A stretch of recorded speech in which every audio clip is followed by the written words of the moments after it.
জুলাই আন্দোলনকারীরা গোপালগঞ্জ যেতে ভয় কেন? কিসের ভয়? সেনাবাহিনী প্রধানকে বলুন। 2025-এ তো আপনাদের সহযোগিতা করেছে। সেনাবাহিনীর এপিসিতে আপনারা পালিয়েছেন। সেনাবাহিনী যুদ্ধ ঘোষণা করেছে। গোপালগঞ্জের সাথে বাংলাদেশের যুদ্ধ, 4 জনকে মেরে ফেলেছে। নির্যাতন, অত্যাচার, নির্যাতন চলেছে দেদারসে।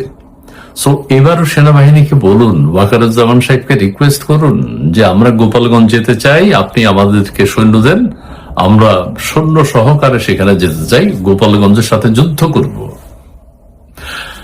এটা ভয়ের কি কারণ? আপনারা ওয়াকারুজ্জামান সাহেবের সাথে কথা বলতে পারেন। এক, গতবার 2025 সালে আপনাদেরকে এপিসির ভিতরে ঢুকিয়ে নিরাপত্তা দিয়েছে। সেনাবাহিনী সেখানে ব্যাপক হত্যাযোগ্য, নিধনযোগ্য চালিয়েছে। নৌবাহিনীর জাহাজ প্রস্তুত ছিল, বিমান বাহিনীর নানান উপকরণ, নানান যুদ্ধাস্ত্র ব্যবহার করা হয়েছিল 2025 সালে। এবারও সেটা করুন না। অসুবিধাটা কোথায়? তাহলে সেনাবাহিনীকে আবারও চেনা যাবে। সেনাবাহিনী জনগণের পক্ষে নাকি সেনাবাহিনীকে বাংলাদেশের সেনাবাহিনী নাকি গোপালগঞ্জ ছাড়া সেনাবাহিনী? সেনাবাহিনী মানুষকে অবাক করেছে, দেশের মানুষকে। সেনাবাহিনী কেন? সেনাবাহিনী কি কোনো দলের পক্ষে? আমরা সেটাই তো দেখছি। অবাক করেছে, অবাক বিস্ময়ে সারা বাংলাদেশের মানুষ দেখেছে, সারা পৃথিবীবাসী দেখেছে যে বাংলাদেশের একটা জেলাকে কিভাবে জেলার মানুষকে নির্যাতন চালিয়েছে সেই দেশের সেনাবাহিনী। প্রস্তুতি নিয়েছিল নৌবাহিনী। এছাড়া আরো অকাজ কুকর্ম সেনাবাহিনী করেছে, সেই ধ্বংসযজ্ঞ আমরা দেখেছি। এবার এনসিপি কেন সেখানে যেতে ভয় পাচ্ছে? কিসের ভয়? ওয়াকারুজ্জামানের সহযোগিতা গ্রহণ করুন। শুধু গোপালগঞ্জ বলছি না, বাংলাদেশের আরো কোন কোন জেলায় আপনাদের সমস্যা হয় সেটা দেখুন। জনগণই আপনাদেরকে প্রতিহত করবে। জনগণ আপনাদেরকে এখন আর জুলাই সনদ, জুলাই আন্দোলন, জুলাই চেতনা বিক্রি করতে দেখতে চায় না। কারণ আপনারা জুলাইকে ব্যবহার করে অনেক কিছু করেছেন, দেশকে অনেক পিছিয়ে দিয়েছেন, দেশের অনেক ধ্বংস এগিয়ে এনেছেন। আপনারা দেশের মানুষের সাথে প্রতারণা করেছেন। আপনারা করেছেন কোটা না মেধা, কোটা না মেধা। সে পরে কোটার কোনো খবর নাই, এখন কোটা আপনারাই চালু করেছেন। আপনারা বলেছেন দিল্লি না ঢাকা, দিল্লি না ঢাকা, এখন আপনারাই দিল্লিমুখী। মানুষ এগুলো ভুলবে না। আপনারা বলেছেন মুজিবের বাংলায় বৈষম্যের ঠাঁই নাই, এটা প্রতারণা করেছেন। আপনারা বলেছেন শেখ হাসিনার বাংলায়, আপনারা কোটা প্রথার বিরুদ্ধে কথা বলেছেন। সেই কোটা প্রথা এখন আপনারা চালু করেছেন এবং মুক্তিযুদ্ধের চেতনার বিরুদ্ধে আপনারা কথা বলেছেন। কিন্তু আপনারা জুলাই চেতনা বিক্রি করে কোটি কোটি টাকা দেশের ধ্বংস করেছেন, পাচার করেছেন, লোপাট করেছেন। সেগুলো তো দেশের মানুষ দেখেছে। ডক্টর ইউনূস সাহেব কোথায়? তিনি দেখেন না? তিনি দেখেননি এতদিন দেশটা কিভাবে পিছিয়েছে। সো এনসিপির কাছে এখন জনগণের অনুরোধ, আপনারা সাহস করে সেনাবাহিনী নিয়ে আবার যান। সেনাবাহিনী গোপালগঞ্জের মানুষের উপর কত নির্যাতন করতে পারে দেশবাসী দেখতে চায়। সেনাবাহিনী কি বাংলাদেশের নাকি অন্য কোনো দেশের নাকি পাকিস্তানের, সেটা দেশবাসী দেখতে চায় এবং গত 2 বছর যাবৎ দেখছে। আবারও নতুন করে সেনাবাহিনী তাদের ভূমিকা, তাদের ভেতরের কি জিঘাংসা কাজ করে সেটা দেখুক। যাই হোক, এনসিপির তাদের কর্মসূচি সফল করবে, করুন। তবে দেখার বিষয় যে জনগণ বা দেশের সাধারণ মানুষ এনসিপির এই মাসব্যাপী কর্মসূচি কিভাবে গ্রহণ করে। ধন্যবাদ। সারা দেশে আজকে থেকে ন্যাশনাল কমেডি পার্টি, ন্যাশনাল মানে এনসিপি, আপনারা যেটাকে জানেন যে এনসিপির জুলাই পদযাত্রা বা এরকম কিছু একটা শুরু হচ্ছে। আমি এনসিপি কে ধন্যবাদ জানাই এবং তারা এটা নিয়ে আমরা জানলাম তারা প্রেস কনফারেন্স করেছেন। 64টা জেলায় যাবেন এবং তারা আবার গিয়ে জনগণের সাথে কানেক্ট করবেন। 64টা না, শুরুতে ওনারা 64টা বলেছিলেন।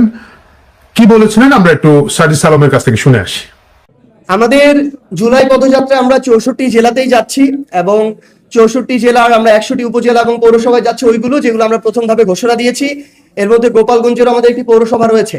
দেখুন, আমরা গোপালগঞ্জ আমাদের বাংলাদেশের একটি অন্যতম একটি জেলা এবং আমরা মনে করি যে সেখানে যারা রয়েছেন আমাদের সেই ভাই বোনেরাও আমাদের এই বাংলাদেশটাকে আমাদের কাঙ্ক্ষিত জায়গায় দেখতে চায়। সেখানকারও এমন অনেক ভাই বোন রয়েছেন যারা আমাদের এই জুলাই সক্রিয়ভাবে অংশগ্রহণ করেছেন। তো আমরা এইভাবে একটা জেলাকে আলাদাভাবে একটা কর্নার করা, আমরা এই প্রক্রিয়াটাতে যেতে চাই না যেটা এর আগে ছিল। হ্যাঁ, মনে হলো 64টার কথাই বলেছেন, কিন্তু আমরা একটু পরে পত্রিকায় দেখলাম যে তারা প্রেস কনফারেন্স করে 2 ঘন্টা পরে তারা সিদ্ধান্ত নিয়েছেন তারা 6টি জেলা যাবেন না, স্পেশালি গোপালগঞ্জে যাবেন না। আমাদের আসলে স্মরণ শক্তি খুব ভালো না। অনেকেই চিন্তা করবেন যে হঠাৎ করে এই গানটা কেন তারা সেখানে যাবেন না। যারা এই কথাটা ভুলে গেছেন তাদের জন্য এখন আমরা একটু জানিয়ে রাখি, গত বছর একই সময়ে তারা জুলাই মাসে গোপালগঞ্জে গিয়েছিলেন। একটা জেনারেল ওয়াকারের জিঘাংসা মেটানোর একটা পরিকল্পনা থেকে এনসিপি সেখানে গিয়েছিল।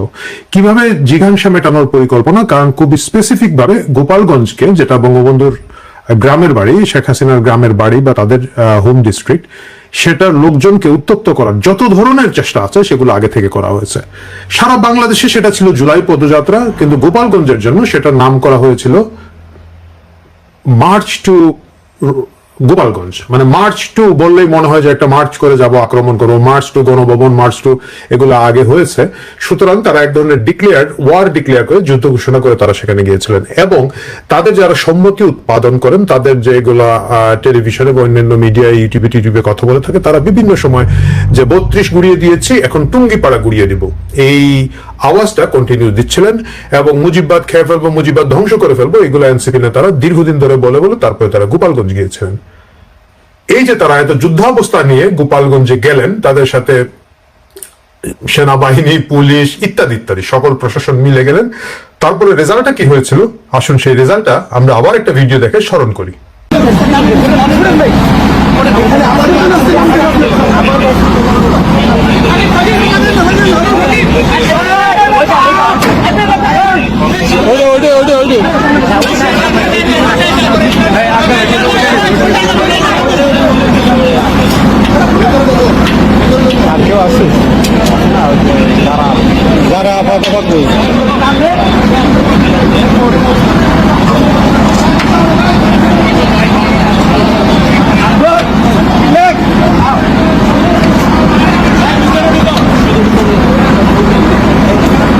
লং স্টোরি শর্ট, আমাদের বীরপুঙ্গবদেরকে সেখান থেকে সেনাবাহিনীর স্পেশাল এপিসি বলে এটাকে, আর্মার্ড সামথিং সামথিং, মানে খুবই যুদ্ধযান, সেটাতে করে উঠে আসতে হলো। আমরা ভিডিওতে দেখলাম যে এটার মধ্যে দৌড়ে দৌড়ে আমাদের জননেতা সার্জিস আলম, জননেতা হাসনাত এবং জননেতা আক্তার সাহেব দৌড়ে দৌড়ে উঠছেন এবং সেভাবে তাদেরকে সেখান থেকে নিয়ে আসা হলো।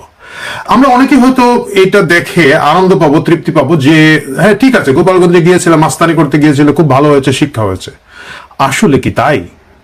আমাদের এই কথাটা ভুলে গেলে চলবে না। এই ঘটনার প্রেক্ষিতে আমাদের জেনারেল ওয়াকার 5 দিন এই জেলাটাকে ব্লক করে রেখে নিপীড়ন চালিয়েছে, নির্যাতন চালিয়েছে।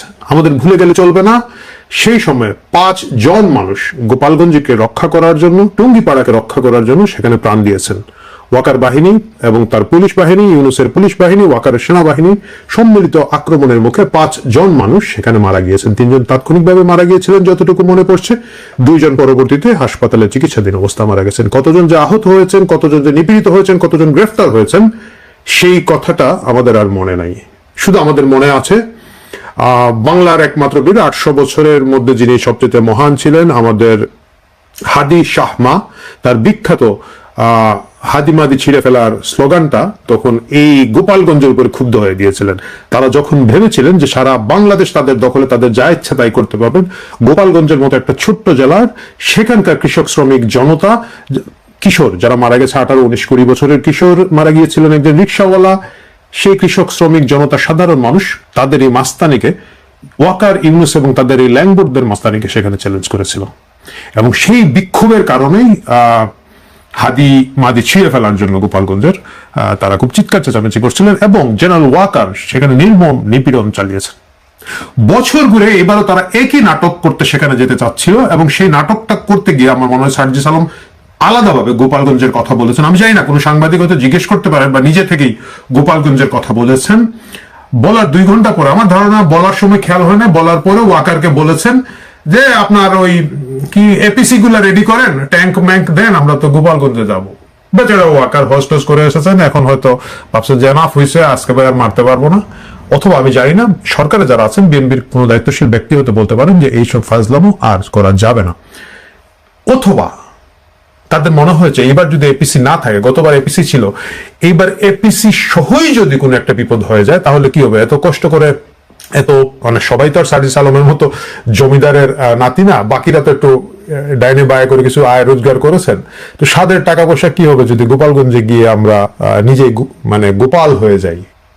এই জন্য তারা শেষ সময় ঘোষণা দেওয়ার মাত্র 2 ঘন্টা পরে তাদের হুঁশ ফিরে এসেছে এবং তারা আরো 5টি জেলার সাথে মিলে গোপালগঞ্জকে তাদের এখান থেকে সরিয়েছেন। আমি দেখলাম কোন একটা পত্রিকায়, খুব সম্ভবত প্রথম আলো লিখেছে যে নিরাপত্তাহীনতার কথা ভেবে তারা সেখানে যাওয়া বাদ দিয়েছেন। আমি মনে করি এনসিপির নেতারা একটা দায়িত্বশীল কাজ করেছেন। তারা নিজের নিরাপত্তা, নিজে বাঁচলে বাপের নাম, তারপরে মানে নিজে বাঁচলে ওয়াকারের নাম না, নিজে বাঁচলে নিজের বাপের নাম, ওয়াকারের নাম আপনাদের মনে না রাখলেও চলবে। সেই ক্ষেত্রে তারা এটা বুদ্ধিমানের মতো কাজ করেছেন এবং তারা এই যে উস্কানিটা দিতে যাচ্ছিলেন এবং সেই উস্কানিটা যে বা যারাই এটাকে ইন্টারফেয়ার করে থাকুক, সরকার করে থাকুক, নিজেদের দলের কেউ করে থাকুক, শুভবুদ্ধির উদয় হোক অথবা সেনাবাহিনীর পক্ষ থেকে করা হোক, তারা একটা দায়িত্বশীল কাজ করেছেন। কিন্তু এখন পর্যন্ত আমরা দেখতে পাই টেলিভিশনের টক শোতে প্রকাশ্যে এবং মানে অন্যান্য সোশ্যাল মিডিয়া ইনক্লুডিং ইউটিউবে অনেক উগ্র ডানপন্থী জামাতপন্থীরা বলেন যে আমরা পরবর্তীতে টুঙ্গিপাড়া ভেঙে ফেলবো। আমি কয়েকদিন আগেও দেখেছি ওই যে টিকটিকি ব্যারিস্টার একটা আছে কে জানো, ও আবার গিয়ে টুঙ্গিপাড়ায় হামলা করবো। টুঙ্গিপাড়ায় হামলা করার মতো ক্ষমতা শক্তি তাদের হয়তো আর নেই। সেটা যে নেই এটার কারণ হচ্ছে গত বছর গোপালগঞ্জের মানুষ সাহসের সাথে, দৃঢ়তার সাথে এটা প্রতিরোধ করেছে। গোপালগঞ্জ ছিল একটা বিশাল প্রতিরোধ। গোপালগঞ্জে এক ধরনের নীরব গণহত্যা চলিয়েছে, কিন্তু তারপরে গোপালগঞ্জ রুখে দাঁড়িয়েছে এবং সেটা যে 1 বছর পরে এনসিপির মনে আছে সেটা তাদের জন্য ভালো। এবং ভবিষ্যতে আরো কেউ যদি টুঙ্গিপাড়া গুড়াতে যান তারা যেন এই পরিণতির কথাটা মনে রেখে যান যে সবসময় এপিসি বা হেলিকপ্টার দিয়ে তাদেরকে হয়তো উদ্ধার করা যাবে না। আমি এনসিপি নেতাদের সারা দেশব্যাপী জুলাই পদযাত্রার শুভকামনা করি এবং আমি আশা করি তারা দায়িত্বশীল বক্তব্য দিবেন। বিভিন্ন জায়গায় গিয়ে যে তারা যন্ত্রণা তৈরি করেন, পাবলিক নিউসেস তৈরি করেন, এগুলো থেকে 1 বছর বয়স তো ওনাদের বেড়েছে, একটু হয়তো দায়িত্বশীল আচরণ করবেন বলে আমি আশা করছি। যেমন ধরেন কোনো কাজ নাই, কর্ম নাই, কি হলো গিয়ে কক্সবাজারে গিয়ে মানে এখনকার যে স্বরাষ্ট্রমন্ত্রী আছেন তারা ঢাকায় গিয়ে তার নামে আজে বাজে গালাগালি হাবিজাবি করেছেন। তো তারপরে কি হলো, সালাউদ্দিন সাহেবকে কিন্তু তার লোকজনকে দিয়ে ব্যারিকেড দিয়ে এই যন্ত্রণাকে কক্সবাজার পার করে দিতে হলো। আমরা ঢাকায় দেখলাম মির্জা আব্বাসের মতো একজন লোক, যাকে আমি অন্তত পক্ষে আমরা আমাদের ছোটবেলা কিশোরবেলা দেখেছি, তারা এরশাদ বিরোধী আন্দোলনে তখন অনেক ইয়াং ওনারা ছিলেন, ঢাকার মেয়র ছিলেন, পরবর্তীতে তার এলাকায় তিনি একজন সম্মানিত ব্যক্তি দীর্ঘদিন ধরে, তাকে নিয়ে ক্রমাগত উত্তক্ত করা, ট্রল করা। আমি বলছি না যে রাজনীতিতে আপনি প্রতিপক্ষের বিরুদ্ধে কিছু বলবেন না, প্রতিপক্ষের বিরুদ্ধে বলবেন, নির্বাচন করবেন, কিন্তু তা ছিল না। একেবারে ওই যে ছাগল চোর একটা আছে, আসিফ নজরুলের ছাগল চুরি করে নাসিরউদ্দিন পাটোয়ারি ক্রমাগত প্রতিটি কথা করে এই লোকটাকে ট্রোল করতে করতে এই বয়োবৃদ্ধ লোকটাকে একেবারে মানসিকভাবে অসুস্থ করে ফেলেছে এবং উনি দীর্ঘদিন ধরে এখন বাইরে চিকিৎসা নিচ্ছেন, শুনলাম ভালো আছেন। কিন্তু এই যে মানুষকে উত্তক্ত করা, মানুষকে যন্ত্রণা করা, মানে রাজনীতি করা এক কথার, পাবলিক নিউসেন্স তৈরি করার যে একটা টেন্ডেন্সি এই ন্যাশনাল সিটিজেন পার্টি বলতে না, যাই হোক ওই ন্যাশনাল কমেডি পার্টি বলে না যাই বলেন, তাদের যে আছে এইটা যেন তারা এইবারও না করেন। কারণ দেশটা এক ধরনের শান্তি এবং স্থিতিশীলতার ভিতর দিয়ে যাওয়ার একটা পরিকল্পনা আছে। লোকজন টায়ার্ড, এক্সস্টেড, অর্থনীতির অবস্থা খুব চ্যালেঞ্জের, লোকজন চাচ্ছে এই সময় এই ধরনের উস্কানি তারা যাতে আর না দেন তাদের এই পদযাত্রা এই গোটা জুলাই মাস ধরে, সেটাই তাদের কাছ থেকে আশা করবো। এবং এই দায়িত্বশীলতা যদি তারা পালন করতে ব্যর্থ হন, কক্সবাজারে সালাউদ্দিন সাহেব তাদেরকে উদ্ধার করে দিতে পারেন, গোপালগঞ্জে ওয়াকার তাদেরকে উদ্ধার করে দিতে পারেন, কিন্তু তাদেরকে মনে রাখতে হবে তাদের বড় দাদা ডক্টর ইউনূস এবং তার সরকার এখন সরকারে নাই, হয়তো বিএনপি গোটা বাংলাদেশে সেই পরিমাণ নিরাপত্তা তাদেরকে দিতে পারবে কিনা আমার সন্দেহ। এবং সাধারণ মানুষের সাহস অনেক বেড়ে গেছে। বিভিন্ন জায়গায় গিয়ে তারা যদি এখন ধরেন ক্ষমতাসীন বিএনপি আছে, ভাই তাদের তো পাওয়ার এখন অনেক বেশি। আপনি যদি সালাউদ্দিন সাহেবের মতো অন্য জায়গায় গিয়ে আরেকটা মন্ত্রীর নামে কিছু বলেন, আপনারা যে এপিসি চড়ে ফেরত আসতে পারবেন বা পাহারা দিয়ে ফেরত আসতে পারবেন, হেলিকপ্টার দিয়ে ফেরত আসতে পারবেন, এই নিশ্চয়তা কিন্তু নাই। সুতরাং দায়িত্বশীল আচরণ করুন, দেশকে শান্তি রাখুন, এটা আশা করি। এবং গোপালগঞ্জ মাথা থেকে ঝেড়ে ফেলুন, কারণ এটা আপনাদের নিরাপত্তার জন্য ভালো এবং ভবিষ্যতে আরো অনেকগুলো গোপালগঞ্জ যা হবে সেগুলো এড়িয়ে চলাটা আপনাদের বুদ্ধিমানের কাজ। প্রিয় দর্শক, আজকে শেষ করার আগে আমি শ্রদ্ধাভরে স্মরণ করছি গোপালগঞ্জের সেই 5 শহীদকে, যারা তাদের প্রাণের বিনিময়ে তাদের জেলার সম্মান রক্ষা করেছিলেন, যে জেলায় বহিরাগতরা গিয়েছিলেন আক্রমণ করার জন্য, মার্চ টু গোপালগঞ্জ বলে তারা রুখে দাঁড়িয়েছেন এবং যারা আহত হয়েছেন তাদের প্রতি শ্রদ্ধা। আমি জানি না আওয়ামী লীগের যে নেতারা আছেন তারা এই 5 শহীদ পরিবার এবং অন্যান্য আহতদের খোঁজ খবর নিচ্ছেন কিনা। যদি না নিয়ে থাকেন, আমি এই ভিডিওর মাধ্যমে দৃষ্টি আকর্ষণ করছি আপনারা এই কাজটা করুন। সাধারণ মানুষ অকাতরে আপনাদের জন্য প্রাণ দিবে, কিন্তু আপনারা দায়িত্বশীল ভাবে যদি সেটাকে মূল্যায়ন না করেন তাহলে সেটা খুবই দুর্ভাগ্যজনক অবস্থা হবে এবং সেটা আপনাদের জন্য কোনো শুভ ফল বয়ে আনবে না। ভালো থাকুন দর্শক, কথা হবে কালকে অন্য কোনো প্রসঙ্গে।